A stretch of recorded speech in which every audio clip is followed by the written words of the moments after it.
يقول فضيلة الشيخ: ما هي الأشياء التي تدعو إلى الخوف من الله ومراقبته ورجاء ما عنده من الثواب ومحبته لكي يفعل العبد ما أمر الله به وأن يجتنب ما نهى الله عنه؟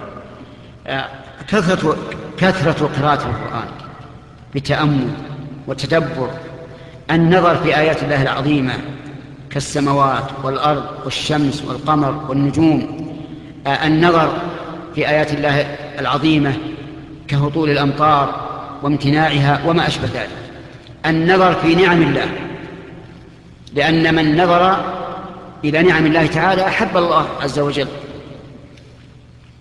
ولهذا جاء في الأثر: أحب الله لما يغدوكم به من النعم.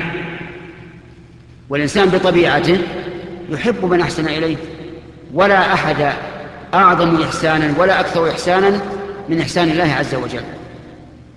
وليحرص على حضور القلب في الصلاة، لأن هذا من أسباب خشوع القلب.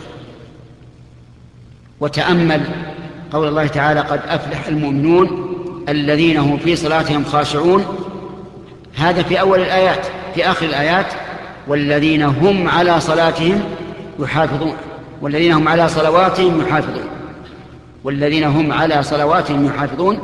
تأمل أن الصلاة مكتنفة للأعمال كلها وصفات الخير كلها، فعليك بالصلاة والخشوع فيها، فإن الصلاة تنهى عن الفحشاء والمنكر، واستعينوا بالصبر والصلاة.